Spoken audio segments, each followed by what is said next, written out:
welcome. Thank you for coming on, talking to me for about an hour or so today. How you doing? I am good.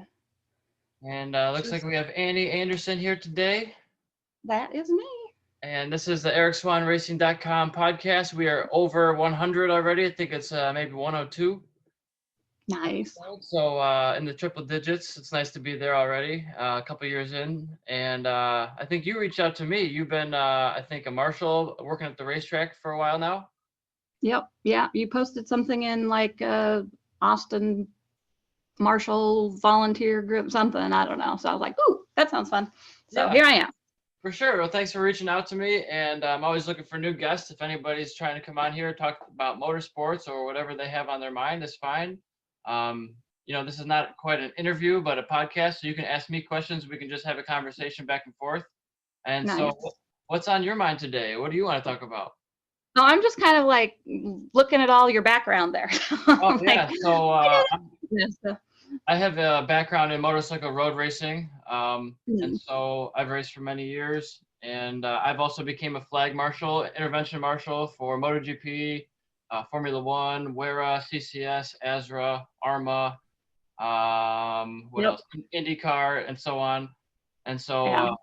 I just became a certified motorcycle riding coach. Oh, fun. People train to get their cycle endorsement for learning the fundamentals of using the clutch and the brake and throttle and everything properly. Um, and I'm trying to get into being a motorsport coach for on-track activities for racing and track days too. Um, so I'm trying to go down that avenue lately, and I might be on track this weekend. I'm trying to rent my friend's bike and uh, Nice. and ride it on the racetrack this weekend. So we'll see what happens. Nice. That. Yeah. I was a motorcycle fangirl, like MotoGP, and decided I wanted to flag a MotoGP race, and then once you show up once, they got you. So So you're hooked now. You're doing yeah, all the events in the States. Do you travel internationally? Which events do you normally hit? I have done well. Circuit of the Americas is my home track, so there's always something going on there, and so then you know, when MotoGP was there this year, Moto America, so I started following Moto America a little bit, and just got back from the Ridge up in Washington, the Moto America this weekend. So that was a good weekend. I'm less than 12 hours off a plane right now. So It is beautiful. oh well, thank you. But yeah, it was a very long travel day back. So with all the things happening, bumps, flights, and so you just gotta like show up and be flexible, like you do when you're a marshal. So Yep, it's a whole rain, lot of hurry sun, up and wind, win. yeah, rain, wind, shine, snow, fleet, whatever. It's gonna happen, and the race is gonna go on, and so. Oh yeah, or Daytona this year, there were tornadoes and we had to take shelter.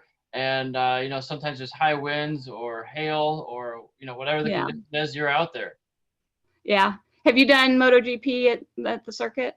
Yeah, I did MotoGP I was at turn 11, waving the flags, coming onto the back straightaway at Coda, Oh, and that is that was that a is a fun great place to course. be. I was I guess, the head flagger at that corner.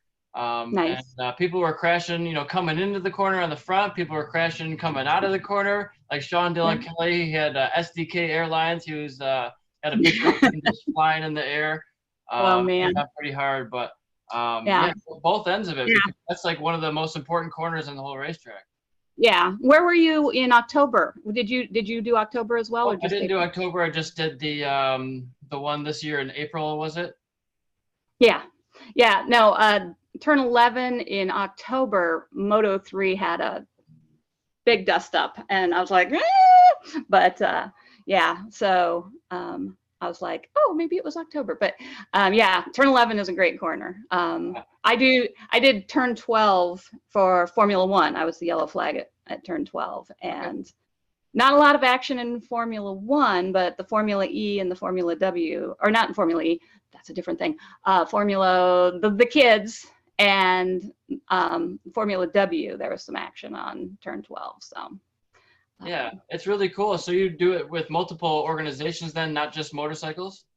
Yeah, I prefer motorcycles, but motorcycle racing's not as popular. So there's always a car race somewhere. Yeah. And so, time on track is very important. And so I go get my time on track. And, and somewhere in between all of this, I started building carburetors for race cars. So now I'm at drag strips and dirt tracks and I'm just everywhere. So And I've got I got a lot of credential badges in my box. So I bet. And so what's involved with building a carburetor for a race car? well, it's basic fuel and air and mixing it right and getting it there. But yeah, I you know found myself unemployed earlier this year, and one of my friends builds carburetors. He was like, it's race, it's like a week before racing season. And of course, everybody waits until a week before racing season. Like, oh, I need my carburetor next week. Yeah. Can Oh, you yeah, by the way, small thing. You know what? The previous 4 months where it's been sitting in your car, you could have sent it, but and then you got other problems because you've got fuel sitting in your carburetor for 4 months. But so yeah, I started just taking them apart, and then he's like, well, now you got to put them back together. So I don't know. Like in February, I knew nothing. I knew a carburetor was in a car. That was all I knew, and it was just like, one of the things you learn about marshaling is you show up and they'll teach you. So that's what I did. And so now I'm doing it. And I built a double 4-barrel for a 41 Willys last week. So, and I was like, but so yeah, I'm a super fangirl when it comes to anything loud and noisy and fast. So. Very good. Do you have a lot of women who are similar to you, or do you find yourself the odd one out sometimes? I am the odd one out a lot of times. Moto America is really good. They have a lot of women involved, and Kayla was the first woman who won a Moto America race this year. Or this Junior Cup. Yeah, and she's just amazing. So She's technically crossed the line first before, but it was stripped away from her from yellow flag infringement, I think. Yeah. So, but yeah, and on Friday I did the mini bikes. Okay. And that was fun to see. 110s, 160s, 190s.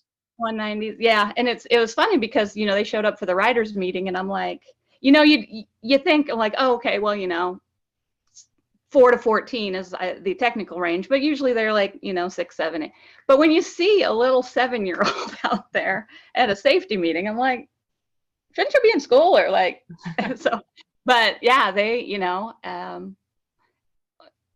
it was a very good experience and see them. But I was called away for other duties on the weekend, so I didn't get to watch them race. But it was good to see them on Friday, getting their wheels under them and finding their zones and coming through some corners. And so yeah, it was a lot of fun. Yeah, I did the flagging for the minis at Pittsburgh last year for Moto America, and it was really cool to see the little kids doing really well. I mean, there's a huge skill gap even at that age between the faster kids and the ones who maybe are the back markers, but that's still okay. I mean, they're out there, they're learning, they're getting experience, and they're having fun. I mean, that's what it's all about. It's having fun and learning. And yeah. I thought it was great that they were respectful. They were not taking each other out. They weren't like banging bars too much. I didn't see anybody make like bad passes. I thought it was more respectful than a probably intermediate track day group. Yeah, definitely. Yeah. And yeah. And there's a couple of times, I'm like a corner, I'm like, is this gonna be an in? Nope, it's good. They're going fast, but they're not going so fast that they can't recover. So it was good experience for me, and I really enjoyed it. So I think maybe top speeds on a straightaway 40, 50 at that. I'm not sure. There's a lot of turns on that mini bike track at the ridge. So yeah, it's very because it's a kart course. The mini track was a kart course. So some are tighter than others. Yeah, so it was pretty slow, but I mean, they were doing good, and lots of practice on their turns. So. For sure. Anybody can be fast in a straight line. That's not really you. That's just shifting and your bike. I mean, it takes a lot more Right. to be fast in the corners and braking. Yeah. Yeah. So, and it was good to watch the very precise technical, like, going, you could see them going through their heads. Okay. Like knee out, lean, so it was, Turn your head, good. all those different Yeah. things. Yeah. Yeah. So, it was good because I watched, or, my vantage point was, through some pretty,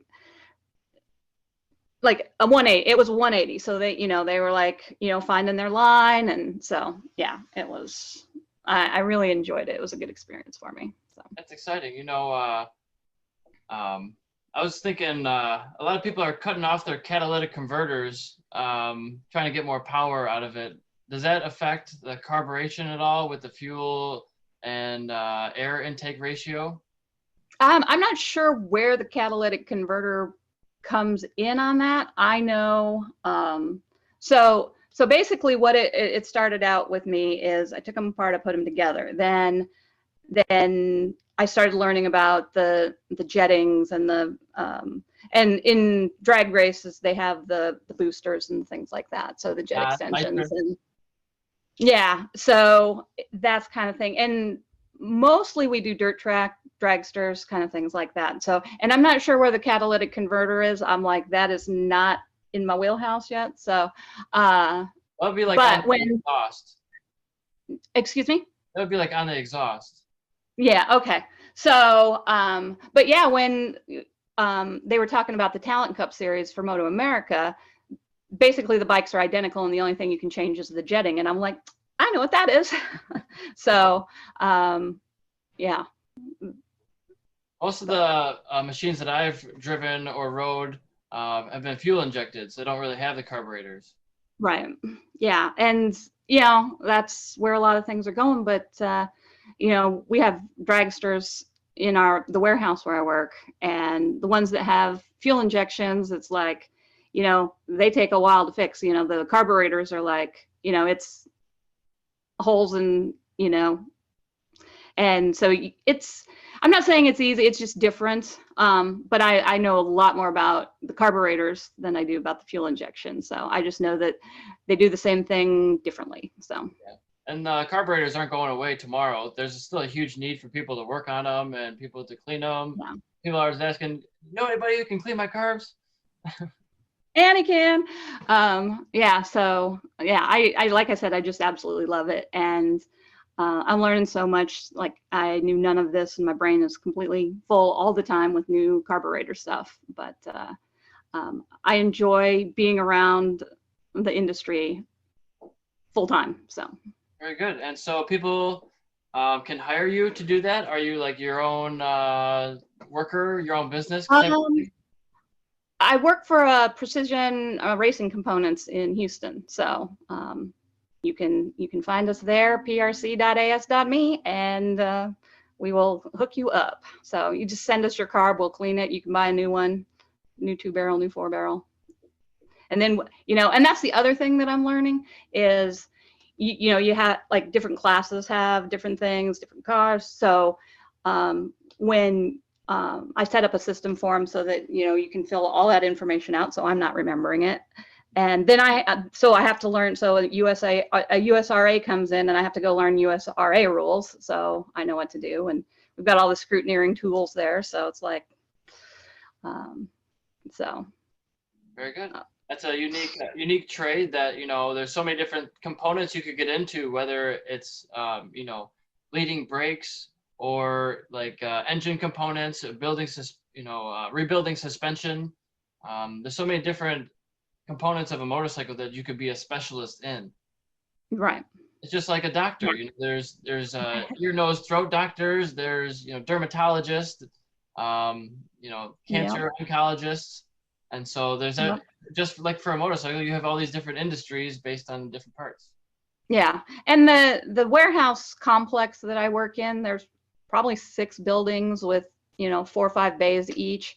And pretty much there's a towing company and then everybody else is racing or storage for racing, or so there's always a race car, a dirt track car. Like there's always something in my parking lot that I'm oohing and ahhing over. So Yeah, and it's I saw in the news like little Google articles that said people are running out of gas more often because the gas prices are so high. I'm like, that's kind of extreme. I mean, I actually saw saw two people last week pushing their, not pushing, but carrying like a gas can.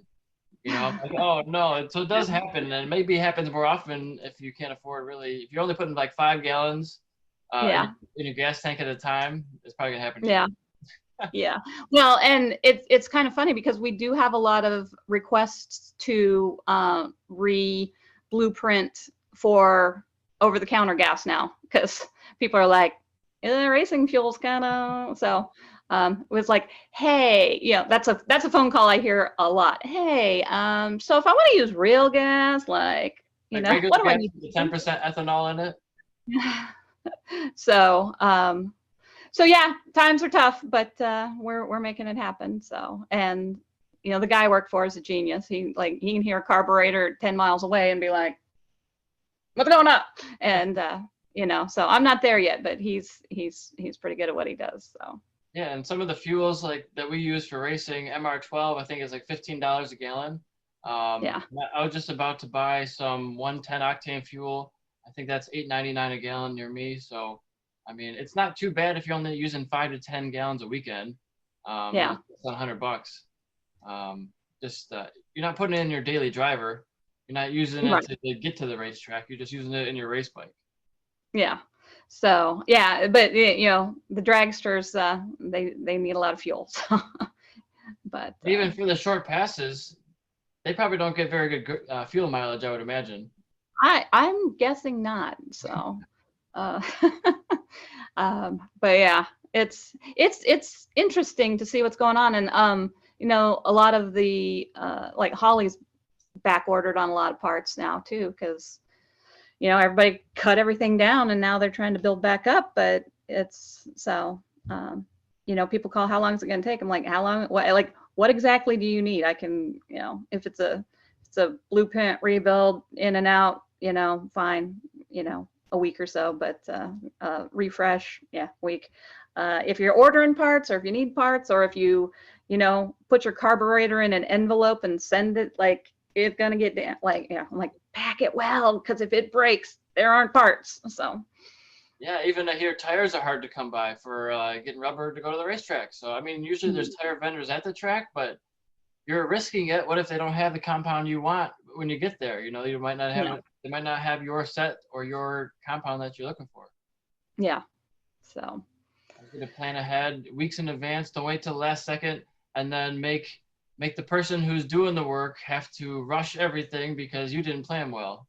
yeah, yeah, and that's like, but that's how I got my job. So thank you for waiting until the week before to send your carburetor in. So yeah, when I think the first day I got there, I think there were like 27 carburetors, you know, stacked up back to back. And, now we probably do, I probably do 2 a day now myself. And then there's other people there, but it's a thing. So, And so and, about people have told me like, oh, what are you gonna do when carburetors go away? And I'm like, I don't think you understand that carburetors aren't going anywhere, and until all the vintage cars get, banged up, we'll have carburetors, because you're talking like 500 years.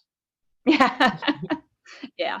And, when, all of the zombie apocalypse now, carburetors can come in handy. So Yeah, for sure. And now things are starting to move into electric. You hear Kawasaki and I think BMW announcing, and I'm sure other manufacturers announcing that they're coming out with entire fleets of electric motorcycles in the next handful of years. So that'll be interesting. yeah, yeah. So it's interesting to see where it goes.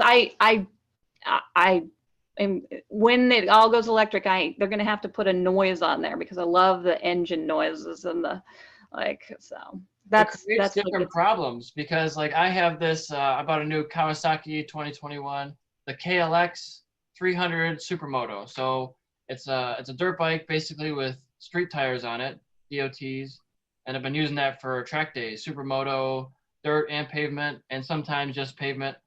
Um, and people come up to me and say, "Man, your bike is so quiet. I can't even hear you coming." Like normally you Yeah. can hear an exhaust noise in your ear, like there's a bike there, but you can't hear me coming. I'm stealthy, so that creates problems. Like you don't know I'm going to pass you until you see me.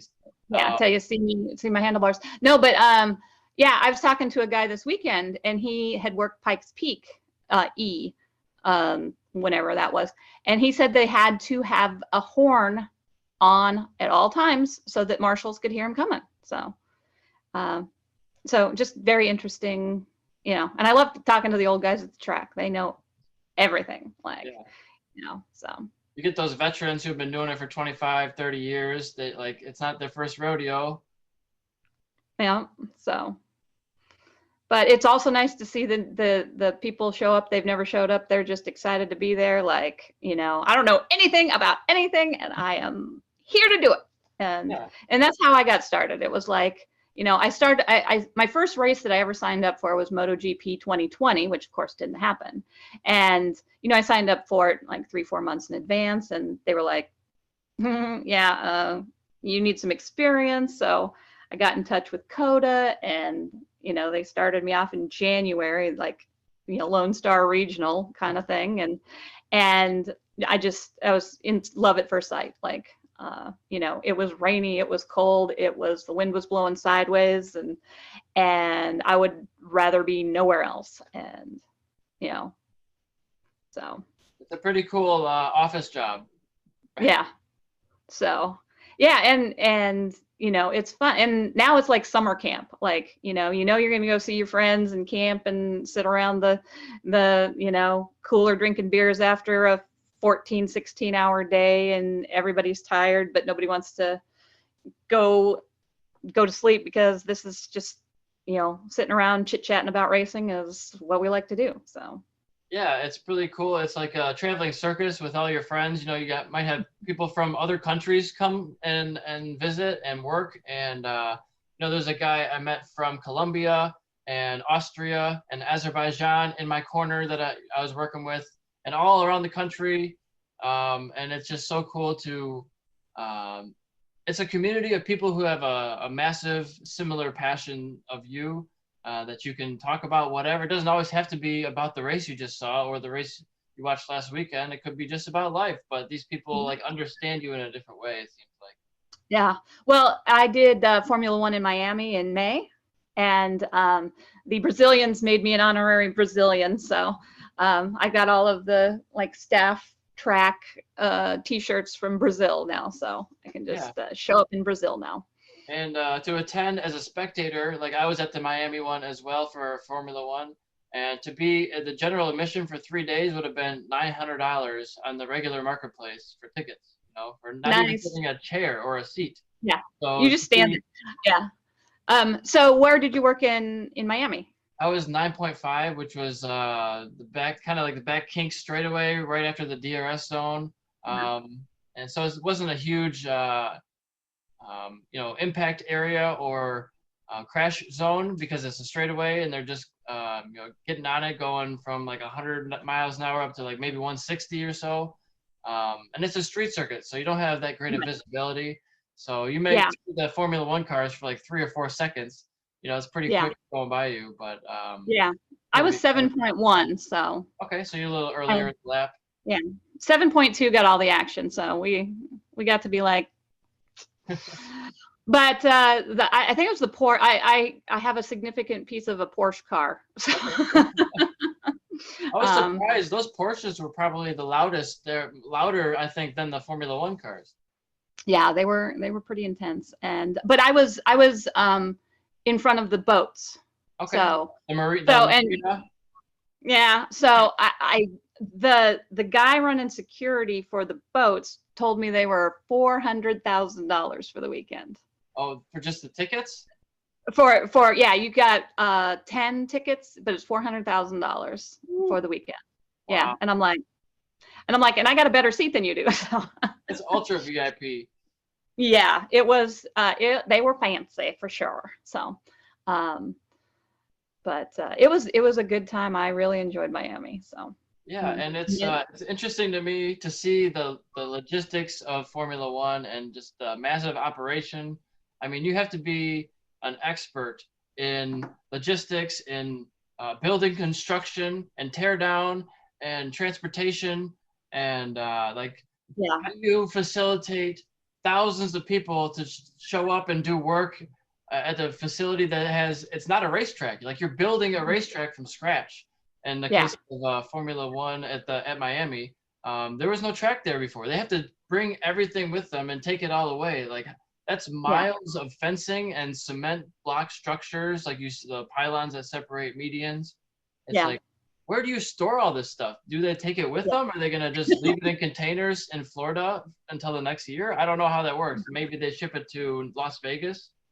Yeah, I'm guessing they probably rent it locally. So, but yeah, I mean, and they did an amazing job for the inaugural event. It was, and I, as a marshal, you're not always sure when you show up what's gonna happen, but Miami, they were great, and not that there weren't problems, but they handled them and they were great, and I really enjoyed, and I'm looking forward to all the future Formula races that I get to do. So, and I don't really follow Formula One, but Max Verstappen like high fived me, so I was like, now I'm a Max Verstappen fan, like so.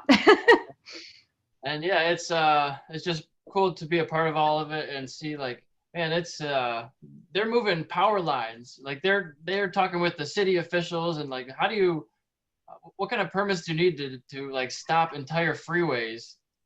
Yeah, exactly. And what we get there Tuesday, Wednesday, something like that. So, and it was already set up a week before we even got there. So it's like a month you're shutting down a thoroughfare in a major city. So, And we get you like know, 15 Greyhound buses and hotels to work with us to get us discounts on room rates and everything. It's yeah. pretty cool. And then we get Well, to go to breakfast in the morning and get those oh, the croissant breakfast bagel was things. those were fantastic, weren't they? Like, Pretty good. I'm missing it, and it's funny because like on Sunday everybody's like, oh, but yeah, I'm looking forward to my next croissant sandwich, whatever it is. But little known fact, like, so we eventually figured out at turn 7 that the staging area over at the community center is like 6 blocks away, Yeah, pretty close. so we're like, and so when they did the fan invasion, we just called in and we're like, we're walking, so we're not waiting for no bus. So, which was good Yeah, because it took took a while. we, It took us like an we got hour all the and a best half. beer. So Yeah, it took us like an hour and a half just to get back to the compound, which was like a half a mile away.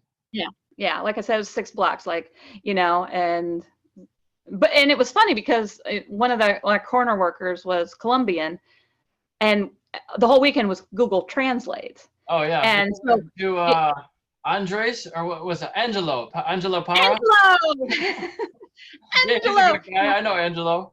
he is amazing, but he had it in his mind that we got to get on a bus, and I'm like, no, we're walking, and he's like, to the bus, and I'm like, no, and so he thought, he was like, where are you taking me? I'm like, trust us, it's fine. And so I don't think he trusted us till he got in that building, but but yeah, he's a great guy. I like him. So Yeah, I worked with him directly at, I think it was last corner at Road Atlanta for Moto America a couple yeah, months, 2 months ago or so. yeah, And I've been working on my Spanish. I've been practicing Spanish for about 25 years. So I had it since elementary, middle school, high school. I took it in college. I've been learning on my own and trying to get better at it. So anytime I can practice, I'm all for it. yeah. So Angelo's a great guy. I like him a lot. So Yeah, and he's been traveling the country just doing corner marshaling. It looks like this summer. oh yeah, I'm enjoying watching his adventures. Yeah, I was looking forward to. He was signed up for Washington, but he was back in Columbia, so Okay. he didn't go. But I was like, oh, I get to see Angelo. But so, and that's half of the the adventure of marshaling now is now I've got all these friends, and those times where you're like, oh, do I really have the to go and sit on track for 14 hours for 3 days, and and then you're like, oh, but I will let all my friends down. So, and then you get there and it's fine. But And it's a lot of work. I mean, you're up at maybe 4:30 for some of the events, and you're not done till question mark, right? Yeah. Yeah, I think MotoGP weekend. I was the deputy zone chief for Zone Bravo, which is start finish to turn 1. Okay. And yeah, I think our meetings were like 4:30 in the morning, and Like you have there to be at 4:30, not wake up at 4:30. Yeah, like the meeting starts at 4:30, so and then so I spent 2 nights in the campground, and then I did 2 nights in the hotel. So I did all my networking in the campground, and then I went and did all my networking in the hotel. So I was like stupidly up till midnight, 1 o'clock in the morning, and then back on track at in that tent at 4:30 in the morning. And but I pay for it the week after, but I'm just high on adrenaline from the time I get there till the time I leave. So normally, if there is camping available, I always camp. I never get a hotel if I can afford not to. Unfortunately, the Formula One event, there's no camping on the street circuit, so I had to get a hotel. But it was nice that it was discounted. But for the COTA event, it was pretty cold that weekend, and I'm just coming with one backpack and flying in, and I didn't even rent a car, so I came from the airport, and I just walked from the airport to the racetrack. Saved me probably $30 on a rental car, or an Uber. An Uber. Rental car would have been way more than that. So although it was probably 12 miles or so, it was like a half marathon of walking. But I get there at 11 in the morning on whatever day before, and it's like I got the whole day just to walk around and explore the city and get some food on the way there. Yeah. Well, you call me next year, I'll pick you up. So there you go. Yeah, you know there what? You go. And so when I went to Homestead, Miami, I had actually asked the guy who scheduled the flagging event and get all the marshals together. It's like, hey, I'm flying in. I'm not renting a car. He's like, I'll pick you up, no problem. So sometimes that works too, and you meet people, meet friends.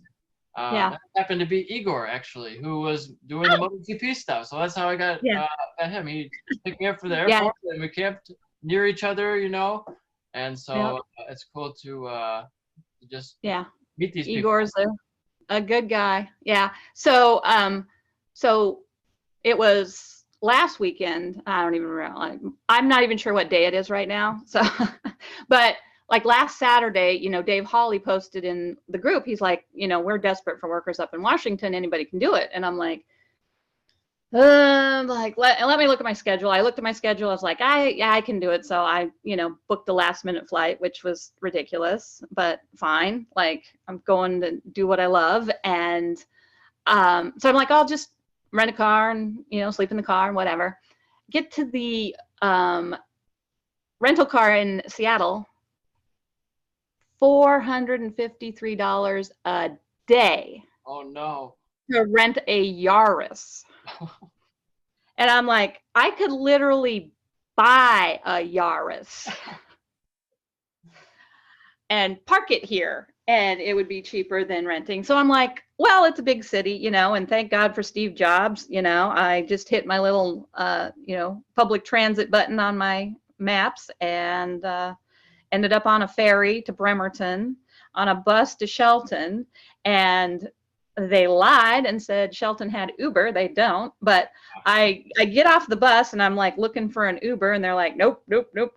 And kid you not, one taxi in town pulls up and parks right in front of me. And I'm like, universe. And he was like, and he was like, it was his last, he was just getting off his last, fare, because it was like 8 o'clock at night and he was done at 8. And he's like, that's fine, I'll take you. So I ended up stopping at Walmart, getting a tent and a sleeping bag, slept on the parking lot. And, and everybody's like, oh, you're great. I'm like, my friends at home are worried about. Like, you don't have a place to sleep. You don't have to do. I don't care. I will sleep under somebody's trailer if I have to, Yeah. be at the track. Whatever it And takes. yeah, and you get there, and like I said, it was a last minute trip, last minute everything. I forgot half my stuff because I was flying Spirit, so I had to have like everything I needed for the weekend in a bag this big. Yeah. And so I got there and I'm like, well, I'll just stop at Walmart and, pick up the, toothpaste and shampoo and all those things. And because I didn't have a car, I'd forgotten that step in my process. So I show up, there's no toothpaste, there's no shampoo, there's no soap, there's no deodorant. And I'm like, well, here I am. But everybody there, I was like, hey, does anybody have some toothpaste I can borrow? Everybody was fine. They're like, yes, here's a bag of stuff. There's always one person at the thing that's got like, the sleeve full of everything. And I found that person. And then I found out buses don't run on Sundays from Shelton. So I'm like, well, got to find a ride back to the airport. And it was just part of the adventure for me, so. Yeah, sometimes it's just fun not having a strict itinerary and just figuring it out as you go. And Yeah. one example is that I went to Barber to do flagging for Moto America last year. And I happened to be on a flight. And I get there, I'm not really sure what I'm going to do, how I'm going to get to the racetrack because it's way too far to walk from the airport to the track.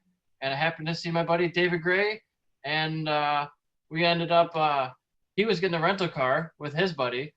And I tagged along with them. We got dinner. His buddy, they had 2 hotel rooms, and he's like, I got an extra room for you, man. If you want to just sleep in that room, you're more than welcome to.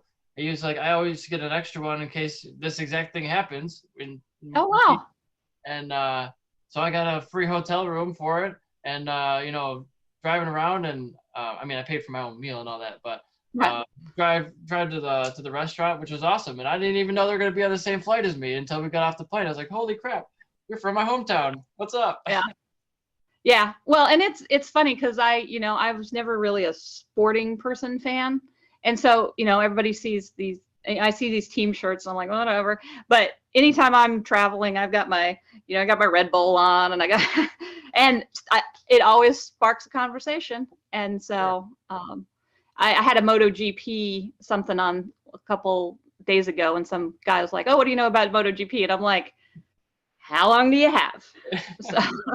I was in line getting on a plane, I think coming from Coda, and Richard Stamboli was standing right in front of me. So I just sparked up a conversation. I was like, "Hey, man, you should come on my podcast." Give him the whole spiel and all that, and it's cool. You recognize these people. I'm like, I know him. Yeah. Cool. And when I was at must have been Barber, I've been known to hitchhike a little bit from the track and to the track to try to get some free travel here and there. And it was funny. One of the guys who picked me up coming into the track, it saved me a couple miles of walking. The next day, I picked him up in the gravel trap. We recognized each other. It's like, oh, I picked you up yesterday. Yeah. Returning the favor. Returning the favor. I wish you didn't have to. I wish we didn't have to meet this way again. But yeah, I'll help you pick your bike up if you need to. And those gravel traps are awful thick. It's like, man, I'm the only intervention marshal stationed at this corner. If one goes down in this gravel trap, I'm gonna need the rider to help me push it through this because it's like a foot deep, and it's difficult.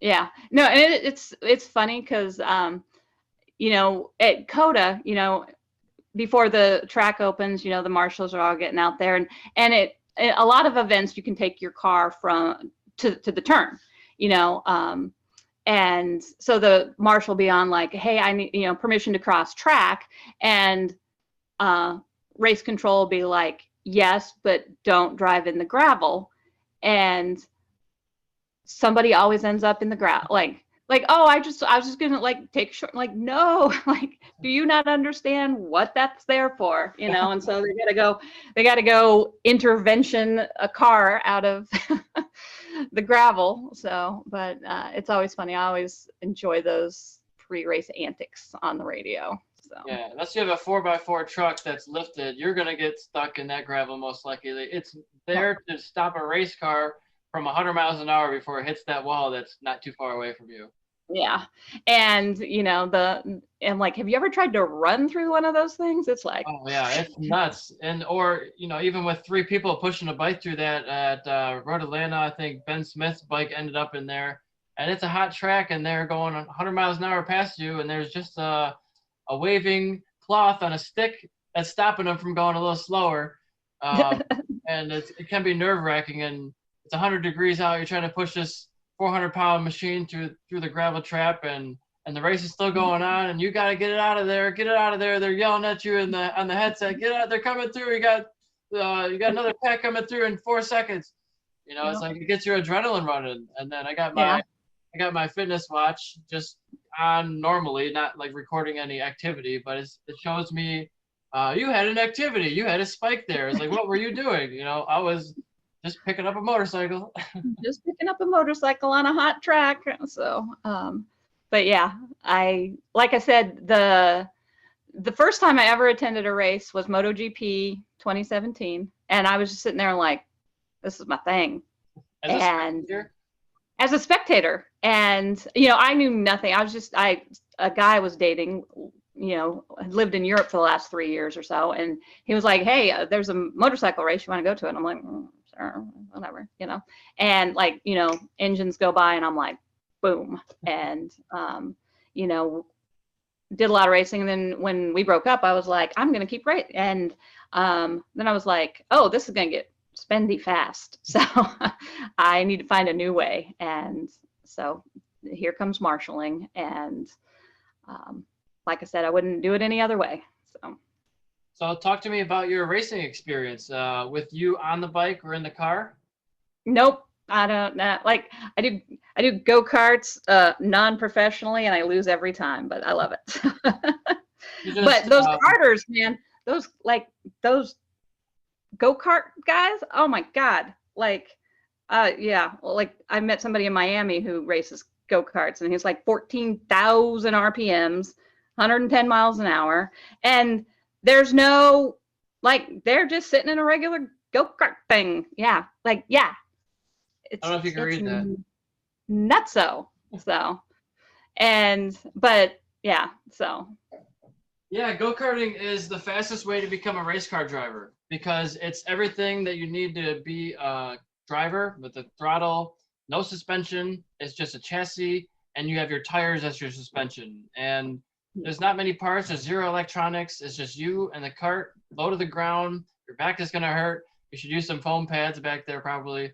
Maybe even some hip protection I've found because, yeah, it hurts. It's like a hard tub you're usually laying in. Yeah. I was in a 30 horsepower tag cart just before you get the shifter. I did a kart track day with that thing last year, and man, my ribs were killing me because there's this one part where the elevation kind of dips down, and some people avoid it around. And but that's the fast line, so you want to be on the fast line, but it's very jarring to your body. Yeah. Yeah. So, yeah, massive respect for everybody who's out there, doing whatever they're doing. But yeah, no, I don't race, and I don't know that I need to go that fast. Like, I just like being there. So yeah, well, there's so many different aspects of the industry that people are needed for, whether it's building the carburetors or waving the flags or picking up the bike. Not everybody needs to do all of it. I'm trying to do every sport or every job in the industry to get a good idea of it. Not everyone. But, yeah. Well, and just how much goes into having people be able to show up. Yeah. Like, weeks and months and years in advance to get all of that dialed in, and just so that we can show up and do our job and have a good experience, and the racers can come and just race and have their thing. And so it's, I just, like I said, I'm massively in love with all of the parts of it. So. And maybe we can talk about the finances of being a marshal. So certain organizations do pay, certain organizations do not. Certain tracks pay, certain tracks do not. What I found is every single organization, every track, it's a different company generally. Some of them are owned by, a group, one company, like some NASCARs tracks are owned by one group and things like that. But generally, it's all different because they're all unique companies. Right. I found like Mid Ohio does not pay for any of their events. Um, and so they're always desperate for workers. It seems so. I have worked for a bunch of different ones: Formula One, MotoGP, IndyCar. All do not pay Right. because they think it's such an honor for you to be there that you and to get in for free would save you. Like I said, for Formula One, that one instance, $900 on your ticket, which is great. You get all the up and close. You're in the no man's land between the racetrack barrier and the crowd control barrier. So you're in VIP areas, which is pretty nice. But organizations like WERA and CCS, ASRA, ARMA, and there's another one, Moto America, all do pay for certain positions. Mm-hmm. So there are ways that you can at least recoup some of your travel expenses. And if you want to sign up for like air fence or set up for scaffolding for the camera crew, that's another way you can make money. I've interviewed some people on here who are mechanics or crew of race teams now who have just attended races as a spectator, walked around the pits, and just stopped by a little longer for some of the garages and talked to the people and said, hey, do you need a hand with something? And sometimes the first season you might not get much pay or any pay. Sometimes you might get in the event for free because they have to pay for your credential just to get into the event, like maybe Yeah. $250 for the team. So just to get in for free as a crew member is a big step. And to Right. get maybe a daily pay of $100 on top of that is nice to start out. Yeah. But you can ask around and just talk to people, see if there's anything needed, whether it's just setting up canopies, putting on tire warmers, helping out with stands and generators and power cords. You can start there, and then as extra hands are needed, you can learn how to maybe put on a rear set. It's just nuts and bolts in the end of it. You're not really doing much engine work usually, internal anyways. At a race event, it's usually maybe swapping an engine or doing a clutch or something, or it's usually not incredibly technical things that most people can learn without having to take a school to do. Yeah. Well, and like you said, there's always something to be done, and there's always not enough people to do it. And so show up, like, I always say showing up is the, first part of your interview. So it's like, you should be early. You should be, ready with water and drinks and a hat and sunglasses and sunscreen and the right clothing, right? You got to wear all your worker whites for a lot of different organizations. Yeah, worker whites. Yeah, well, mine are kind of like, I don't even know if you can consider this white anymore. Like gray. Yeah.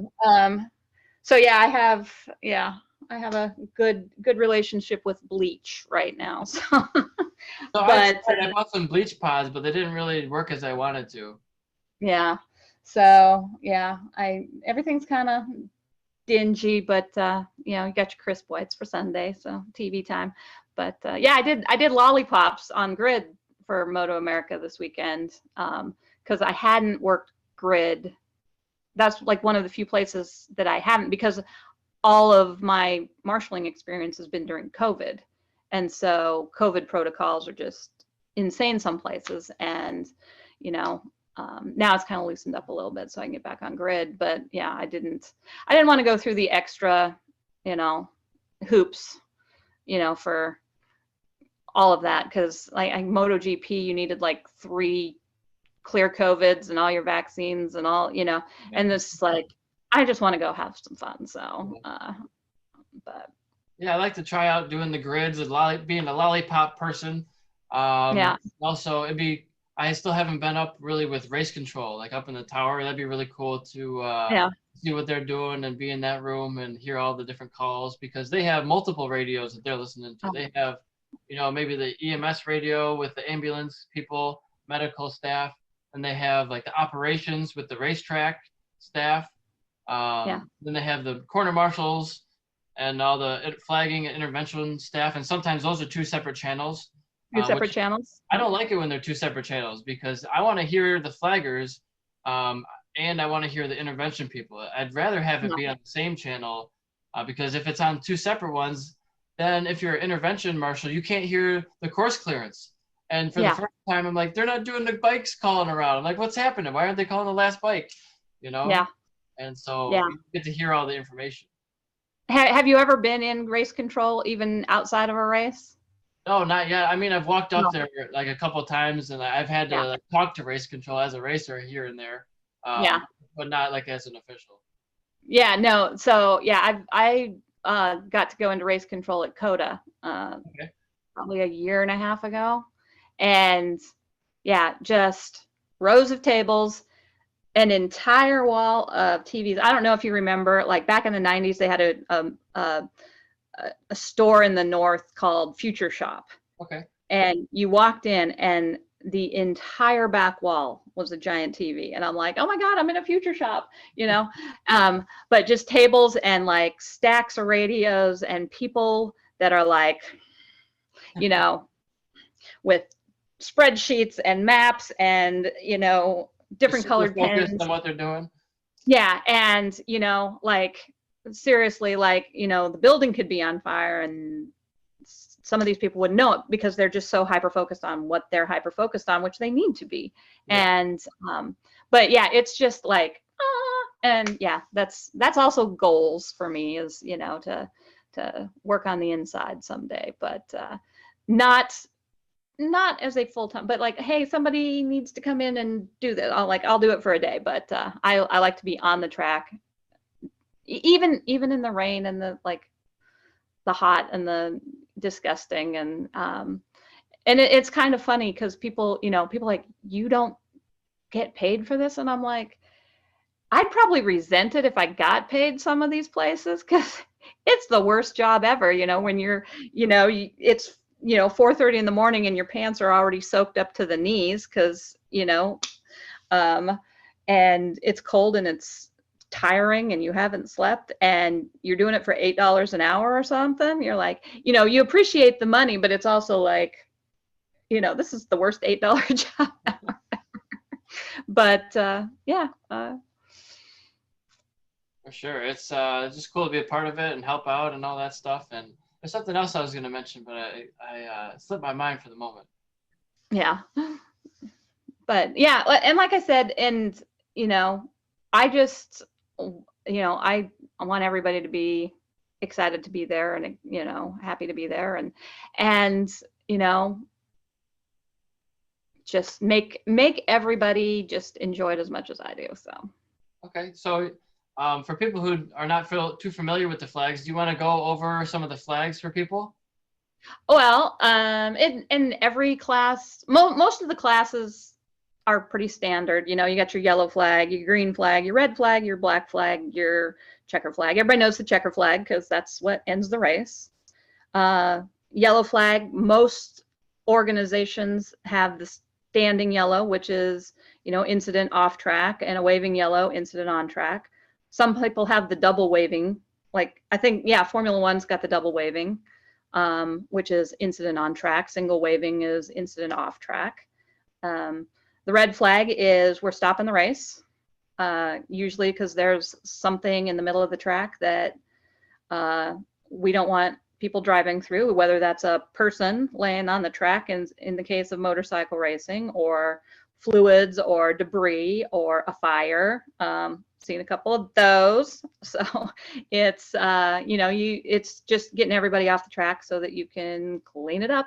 And then black flag is usually for red flags, they don't stop on the track. They come all the way back into pit lane slowly. Yeah, come back slower. Although, is it NASCAR? Like, I think in NASCAR, I think a red flag is you put those brakes on right there and you stay until the pace car comes around and picks you up. So okay. Yeah, some organizations are different. Every one has slightly different rules. Have you ever flagged for a NASCAR road race? Yeah, that's still on the list. They are like flag calls come from race control. Okay. And so like they are brutal. Like unless there is a body on fire in the middle of the track, they're like, well, I'll figure it out, you know? like, I got a car spun counter, and they're like, he'll turn around after traffic passes. I'm like, okay. And also, I can't remember specifically what the rules for, but blue flag and yellow. So, but blue flag in most of the organizations is like a car has been lapped, and there's a car that is in the lap ahead of you, coming behind you. You need to get over so that the faster car can pass you and you're not interfering with racing. And but a blue flag in NASCAR means something completely different, and I can't remember what it is now. But yeah, and like, seriously, like, there are 3 cars, in this corner, jammed up, can't move. You want me to wave a flag? And they're like, nah, I think we're good. So, and but also something happens, and they have yellow, under yellow for NASCAR, which means the pace car is out. So it's a full course yellow, and you're just waving it. The last NASCAR event I did, the final race had 27 of their last 35 laps under yellow. Oh man. And in NASCAR, the race has to be yellow, white, green, which means after the yellow's dropped, they have to do a full lap, catch the white, do a full lap, or a green, white, checker. That's what it is. So you do the green after you drop the yellow, the green, white, or the green flag waves. So they have to go around a full thing, catch the white flag for the final lap, and then checker. And so if something happens between the green flag and the white flag, it's yellow again. So then you have to start all over. So, instead of a 35 lap race, sometimes it goes 40, 45, 50. And because they can't get those last 2 laps in, because everybody is just like, this is my chance. And they're all bunched up again. And it's a rolling start, and they're all going to turn 1. And I did it at Circuit of the Americas, which that turn 1 is, and the green flag is way at the beginning of that start finish straightaway.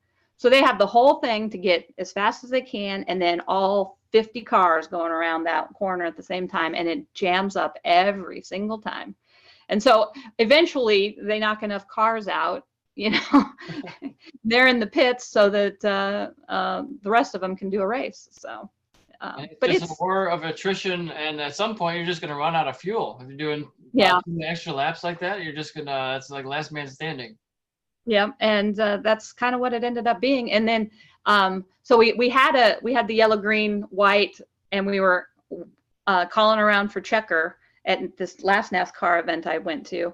And turn 19, some guy had gotten rubbed up on turn 1, and he just hit the back end of that car, spun it around into the gravel, and we're all like, shouldn't we be? And race control's like, we're racing, let's go, And at that time we were like, we just want this race to finish. But it was exciting. It was like turn 19, which is the, penultimate corner before finish. And it's, there's people in the pits, there's people counterclockwise, there's, counter course, and it's, but it was good racing. So a little bit of chaos, sounds like. A lot of chaos. And now, I think that's NASCAR loves the chaos. So, oh yeah, yeah. And, it'd be like, there's a guy on the wall. Like, that's fine, and you're familiar with COTA, the back straight has that grass strip between the track and the thing. There was a NASCAR guy full on down the grass, and we're like, yeah. So it's just normal for them. It's just how they're driving. It seems like they are more bumping and barging through and rubbins racing than any other series I can think of. Than maybe rally, other than rally. Yeah, no, it's no holds barred with NASCAR, and it was fun to watch. It was a little tiring to 27 laps of this. That's physical. You're always gonna get tired. Yeah, and so 27 laps times 2.5 minute lap time. Yeah, Well, and even sometimes a little more depending on what's going on, because they're under pace, so it's not racing speed. Maybe So yeah. a long track. So I was glad to see that race finish. So I was like, but like I said, when you show up at that safety meeting at 6:30, 7 o'clock, 5 o'clock, 4 o'clock, whatever o'clock, you never know what you're going to get, and that's my favorite part of it. It's like it's a great day to be at the track. So Yeah, and with the bikes, it's like you never know. Anybody can crash at any time. I've heard many different marshals say, if there was a flag to stop people from crashing, we would fly it all the time. But there is no yeah, flag that stops riders from crashing, unfortunately. Even a yeah, yellow, a waving yellow, a double waving yellow, even a red, sometimes it happens. Even on a cool down lap or a warm up lap, it happens. People aren't yeah, on full pace, so they make mistakes. Somebody else isn't on pace and they are, and they didn't anticipate them braking at that point, yeah. throws him off. Um, Tires aren't up Well, to temperature. yeah, and something's like anything can happen. It's like, uh, it's, you know, people get killed doing this, and the least spectacular crashes are the ones that do the most damage. It was like Mark Marquez can do a triple backflip over 3 and he walks away, and somebody lays a bike down and they're out cold in the middle of the racing line, Yeah, and you just never know. And I think that's part of the excitement of being a marshal. Like, you don't have any of your own personal problems when you're out there on the track. You're like, I don't have bills to pay. Like, I am here now. And everybody says that's where you're happiest, psychology wise, is when you're in the present moment. And I don't know any place I've ever been where that is more applicable than on a hot track. When you're on the track. And Coda is a great track. I mean, and I got spoiled there. Like, I grew up in the bougie part of the racing world. And now that I'm traveling some more and I'm standing out there, and the only thing between me and a guy coming at me at 137 miles an hour is a hay bale.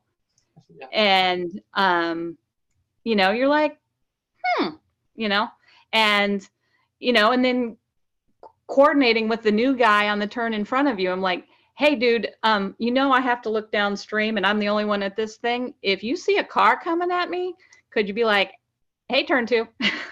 yeah, for you sure. know? You got to be looking, the direction to travel for the bikes, which might mean you have your back to the racetrack, Yeah. which is kind of scary to do when they're coming flying past you at 150 miles an hour and you're not looking at them, and they could have an incident potentially hit your structure. Yes. Which is really nice to have at least two people so you can kind of be facing each other, look in both directions. And that's a really good way to make a new friend, because you're usually talking to each other, looking at them the whole day, like a foot and a half apart, Yep. exchanging stories and anecdotes and whatnot. And it's usually that's a nice way to do it, because then you feel like you have both sides covered. If something's Yeah. coming at you, or like, tell me to duck, and we'll just drop to the ground, because like that was the same thing at Daytona. I was working turn 3. You just have a big, you have like a couple trios of tire barriers right around you, and that's it. You just got some tires. These are not fixed to the ground. These are these are movable tires that, I mean, if you hit it with a motorcycle, they're not going to go that far, but they probably Yeah. move a few inches or a foot or so. So you better not be like up against them either. And so there was one time where, a rider looked like he was gonna lose it, and he was heading straight toward us. I'm like, oh God, and he resaved it real quick, and now he hit a cone, and the cone's up flying in the air, and now this cone is like really just distracting me, because I'm like, oh, what the hell is like flying in the air, Yeah. So then he regains it, gets back on the line, hits another cone. It's like, oh man, this is like chaos. Yeah. Yep. And then you're like, permission to get on track and pull cones out. Yeah. So it's, like I said, I just fell madly in love with it like day one, and haven't not wanted to be at the track since then. So anytime I get a chance to, I'm there. And like we were talking about earlier, it was, it's sometimes at great expense personally to even get there and show up and work for free, and especially in like Formula One Miami, you get the flight, you have to get a hotel. And although I'm signed up for Formula E in July in Brooklyn, Okay. and they are covering hotel. So, but not, excuse me? When is the Formula E in Brooklyn? Formula E is, I believe it's the 15th, 16th, 17th, whatever that weekend area is. I don't know for sure the dates, but it's that 14, 15, 16 window. And in Brooklyn, and I'm looking at the ferry schedule and the all that other stuff, and I'm like, because apparently the ferry drops you off in Pit Inn. Okay. So it's like, cool. So it should be exciting. I'm looking forward to it. Heck yeah. And then I think Moto America Minnesota's after that, and then I think Pittsburgh. And is it Barbara? Are they going back to they're going to Alabama or something? It's in my brain. Alabama. Excuse me? They're doing New Jersey and Alabama. New Jersey and Alabama. So yeah, so there's a couple opportunities more for me to go watch the motorcycles this year. So and then take that 4-6 month break and start all over. So yeah. And there's other opportunities. I've gone down to Florida quite a few times for Daytona. You can do Daytona Race of Champions with CCS. They pay. You can do the Homestead Miami. I think Igor is the contact for that one. They pay. And there's a couple other ones. Oh, I did the St. Petersburg IndyCar race this year for IndyCar. And that's a street circuit also, but I didn't get a hotel for that one. I just brought my tent down and found a park. And I'm thinking there's homeless people. They're not getting arrested every night for sleeping. I'm just gonna find a secluded place that's not near the road and just put up my tent. And it worked out fine. Now one of the days I went into a park and a ranger found me, and he yelled at me to get out of here, and I was trespassing and all this stuff. It's not a hotel. And so I booked it out of there. I got found. I was too close to the road surface. They were just, he was blowing leaves off of the parking lot or something like that. Yeah. And he didn't notice I was putting the tent away. Yeah. As a marshal, do you have a preference of course everybody wants to be paid, but do you see a difference in the pay versus the not pay, or is it just, how is that experience for you? So for me, I love the sport. I'm a racer at heart. My goal is to be the racer and not be the marshal. However, I found marshaling as a way to be at the racetrack and see my friends and meet new people and network. And that's how we're talking on this podcast. So it helps me for content with the podcast. I want to make money at every event that I go to. I'm not in a position right now to be able to just fly around and do all these events unpaid, unfortunately. Right. So right now in my position, I was invited to do the next event for Formula One at COTA. I can't do it. I'm not going to do a single more event that I'm not going to get paid for. I'm only going to do the events that pay because I'm working a whole bunch of side jobs right now, whether it's the podcast, I do online sales, racing on my own. I do the track marshal stuff and riding coaching, and I'm trying to get into doing moto tours and racetrack coaching. So I'm trying to do a whole bunch of different stuff. So to make as much money as possible to allow me to get back into racing. Right. So this is kind of a, in the meantime, I think, job that I will probably still do for a while because I do like helping out and being at the track and seeing the other side of it. But I'd much rather be the nut behind the bike than watching from the sidelines. Right.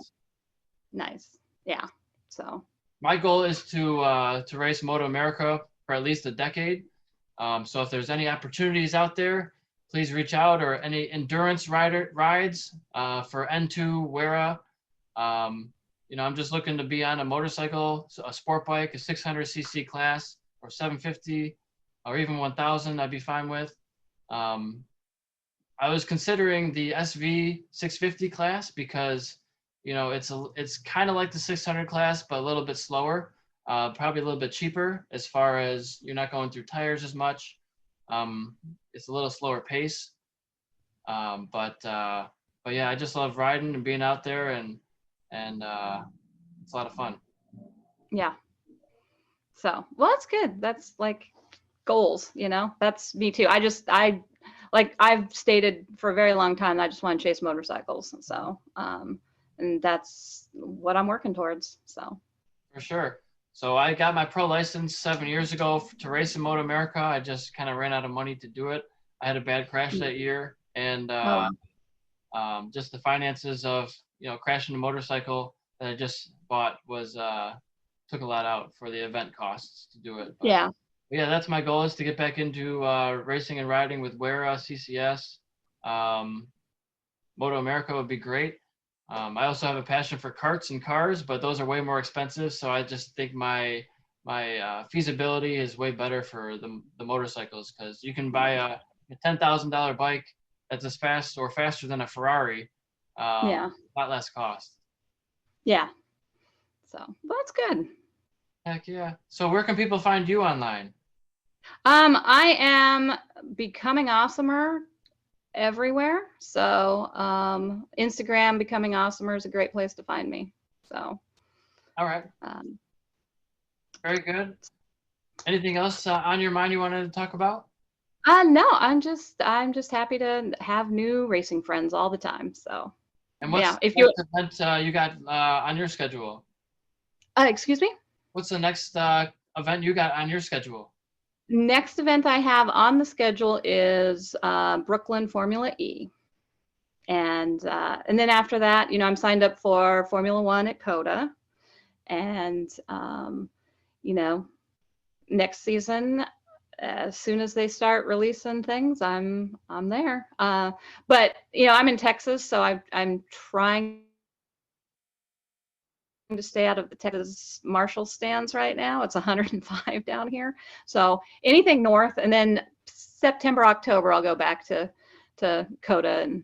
But also professionally, I'll be at the track this weekend, some dirt track in the middle of Texas somewhere, and I'll be fine. So.